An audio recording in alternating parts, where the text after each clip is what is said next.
इस वीडियो में हम बात करने जा रहे हैं input characteristic graph of common emitter and common base transistor. तो अब तक इससे पहली वीडियो में हमने बताए थे आउटपुट करैक्टरिस्टिक ग्राफ। अब बात करेंगे इनपुट करैक्टरिस्टिक। इनपुट मीन्स जो इनपुट पोर्शन होता है जहाँ से हम एसी सिग्नल अप्लाई करते हैं, यानी फॉरवर्ड बायसिंग रीजन में जो एमीटर करंट या मतलब इनपुट करंट और इनपुट वोल्टेज के बीच का वेरिएशन, यानी इनपुट वोल्टेज और इनपुट करंट के बीच में एक ग्राफ बनता है, उसको हम इनपुट करैक्टरिस्टिक बोलते हैं। इस कंडीशन में हम क्या करते हैं, आउटपुट जो वोल्टेज है, रिवर्स बायसिंग में जो वोल्टेज अप्लाइड रहता है ट्रांजिस्टर में, उसको हम कांस्टेंट करते हैं। तो सबसे पहले हम बात करेंगे कॉमन बेस एनपीएन ट्रांजिस्टर या कोई सा भी ट्रांजिस्टर कॉमन बेस कंडीशन में देखते हैं।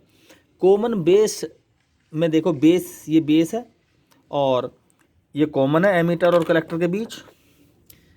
इसमें हमें पता है होल्स रहते हैं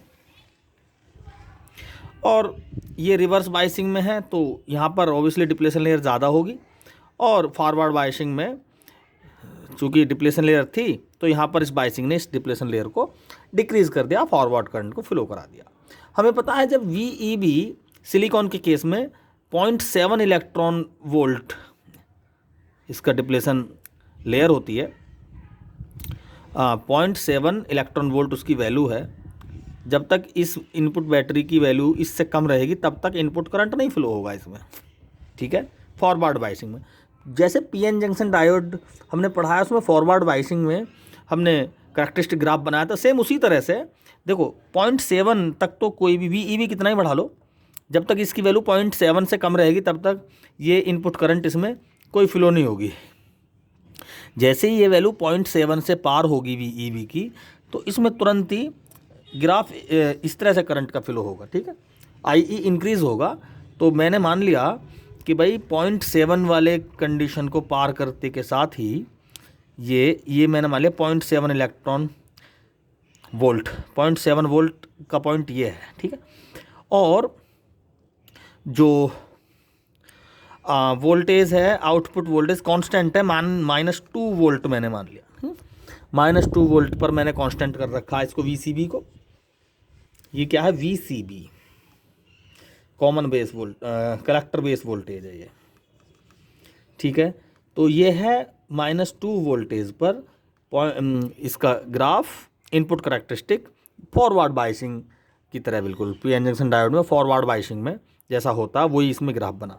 अगर हम VCB को थोड़ा सा और बढ़ाएं, यानी कांस्टेंट, पहले तो 2 वोल्ट पर कांस्टेंट कर रखा था, VEB और IE के बीच में ग्राफ बन गया।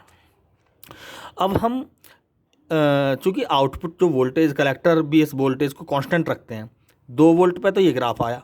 अगर हम इसकी वैल्यू थोड़ा बढ़ाते हैं तो हमें देखो कुछ ऐसा ग्राफ बने, यानी करंट, एमीटर करंट कुछ और ज़्यादा तेज़ी से फ्लो होगा, ठीक है। इसकी वैल्यू, इसका स्लोप थोड़ा ज़्यादा है ना, तो ये है -4 वोल्ट या ज़्यादा 8 वोल्ट, यानी इंक्रीज़ करना है हमें। VCB की वैल्यू थोड़ा नेगेटिव में बढ़ानी है, तो ये इसमें करंट थोड़ा सा और ज़्यादा तेज़ी से इंक्रीज़ हुआ है। तो इस कंडीशन में आउटपुट वोल्टेज यानी रिवर्स वोल्टेज जैसे बढ़ता है तो ओवरऑल जो यहाँ की डिप्लेशन लेयर होती है वो थोड़ी सी इंक्रीज़ हो जाती है। यानी डिप्लेशन लेयर अगर मैंने मान लिया पहले यहाँ पर थी ये, तो अब थोड़ा सा और इंक्रीज़ हो जाएगी, ये इंक्रीज़ हो गई। और बेस की जो विड्थ है वो और डिक्रीज़ होगी। तो बेस की जो विड्थ है वो डिक्रीज़ होने का मतलब है जो ये पोर्शन है, फॉरवर्ड बायसिंग का जो पोर्शन है ये थोड़ा सा और शॉर्ट हो जाना, यानी बेस पतला हो गया ना, तो बेस जब पतला, बेस में रिकॉम्बिनेशन कम हो गई तो बेस करंट डिक्रीज हो गया, इसके बदले ये इनपुट करंट तेज़ी से बढ़ेगा, ठीक है। तो इस कंडीशन में हमें कुछ इस तरह से ये ग्राफ मिल जाएगा, कुछ इस तरह से, ठीक है। तो ये है हमारा इनपुट करैक्टरिस्टिक ग्राफ।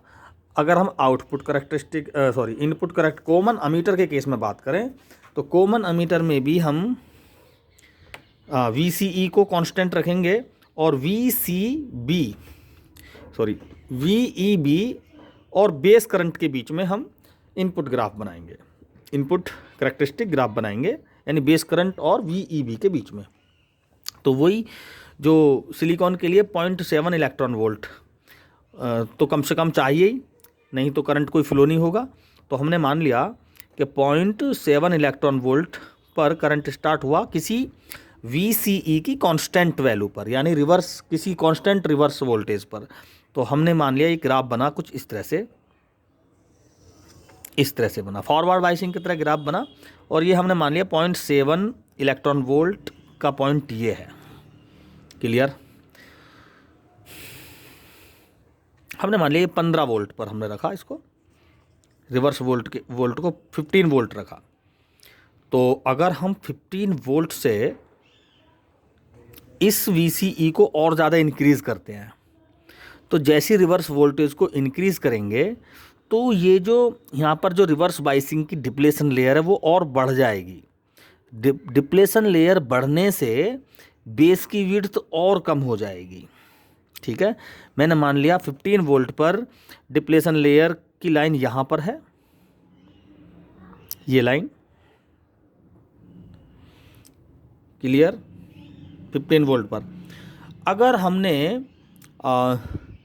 15 वोल्ट से ज़्यादा वोल्ट कर दिया VCE, तो ये डिप्लेशन लेयर थोड़ी सी और बढ़ जाएगी, यानी ये यहाँ की जगह इस साइड को शिफ्ट हो जाएगी। तो जब ये यहाँ को शिफ्ट होगी तो ये जो विड्थ है हमारे बेस की जो विड्थ है ये लगातार छोटी होती चली जाएगी। जब बेस पतला होता जाएगा तो रिकॉम्बिनेशन यानी इलेक्ट्रॉन होल जो डिफ्यूजन्स हैं वो डिक्रीज़ होंगे, और जब वो डिक्रीज़ होंगे तो बेस करंट घटेगा, IB की वैल्यू घटेगी। ठीक है, तो इसका मतलब कहने का ये हुआ, अगर हम 15 वोल्ट से आउटपुट जो रिवर्स वोल्टेज है 20 वोल्ट कर दें तो बेस करंट में जो चेंजिंग होगी वो बहुत कम, बेस करंट की वैल्यू कम होगी, डिक्रीज़ होगी। तो इस कंडीशन में हम जो ग्राफ बनाएंगे वो कुछ ऐसा आएगा, इस तरह से आएगा। ये 20 वोल्ट पर है। 10 वोल्ट पर क्या होगा? 10 वोल्ट करें तो भाई ये जो डिप्लेशन लेयर है ये पतली हो जाएगी, यानी ये लाइन यहाँ ना रह के और थोड़ा सा इधर हो जाएगी। ठीक है, ये हो जाएगी किस केस में? अगर हम वोल्टेज को कम करते हैं, रिवर्स वोल्टेज को। तो यानी 15 से ज़्यादा करा तो ये डिप्लेशन लेयर बढ़ गई और बेस की जो विड्थ है वो कम हो जाती है, IB घट गया। और अगर हम वोल्टेज को, रिवर्स वोल्टेज को कम करें तो ये डिप्लेशन लेयर की विड्थ थोड़ी सी कम हो जाएगी, जिससे जो बेस है बेस की विड्थ हो जाएगी थोड़ी सी ज़्यादा। जब बेस की चौड़ाई ज़्यादा हो जाएगी, देखो 20 वोल्ट के केस में तो विड्थ ये है, 15 वोल्ट के केस में विड्थ ये है बेस की, और 10 वोल्ट के केस में विड्थ ये है। तो 10 वोल्ट के केस में सबसे ज़्यादा विड्थ है। जब 10 वोल्ट के केस में सबसे ज़्यादा विड्थ है बेस की, तो यहाँ पर जो इलेक्ट्रॉन होल रिकम्बिनेशन होगा ज़्यादा होगा तो करंट ज़्यादा होगी। यानी अगर रिवर्स वोल्टेज की वैल्यू कम है तो बेस की विड्थ ज़्यादा है, बेस की विड्थ ज़्यादा होगी तो जो बेस करंट होगा वो इंक्रीज़ होगा। तो 10 वोल्ट के केस में जब बेस करंट की वैल्यू ज़्यादा होगी तो ये ग्राफ थोड़ा सा और इसका स्लोप थोड़ा सा और ज़्यादा हो जाएगा, तो ग्राफ कुछ इस तरह से निकल कर आएगा ऐसे। ये 10 वोल्ट का केस है। ठीक है, यानी नेगेटिव है सभी वोल्टेज ये, क्योंकि रिवर्स बाइसिंग वोल्टेज है। तो इस तरह से हम, ये बेस विड्थ मॉड्यूलेशन कहलाता है। ठीक है, कि बेस की जो विड्थ है वो रिवर्स बाइसिंग के वोल्टेज पर डिपेंड करेगी। विड्थ कम हो रही है तो बेस करंट घटेगी, विड्थ ज़्यादा हो रही है तो बेस करंट ये बढ़ जाएगी। ठीक है, जब आउटपुट रिवर्स वोल्टेज ये ज़्यादा है तो विड्थ डिक्रीज हो रही है, इस वोल्टेज को कम कर रहे हैं 10 वोल्ट कर रहे हैं तो ये विड्थ बढ़ रही है, और इस केस में ये करंट थोड़ा सा और ज़्यादा, इसका स्लोप ज़्यादा हो गया। ये मैंने कुछ ज़्यादा ही बना दिया, कुछ इस तरह से इसको हम बना सकते हैं। तो ये है हमारा इनपुट करैक्टरिस्टिक, किसमें? ये तो है कॉमन अमीटर में, और इससे ऊपर वाले का ये कॉमन बेस NPN ट्रांजिस्टर का। ठीक है, तो थैंक यू।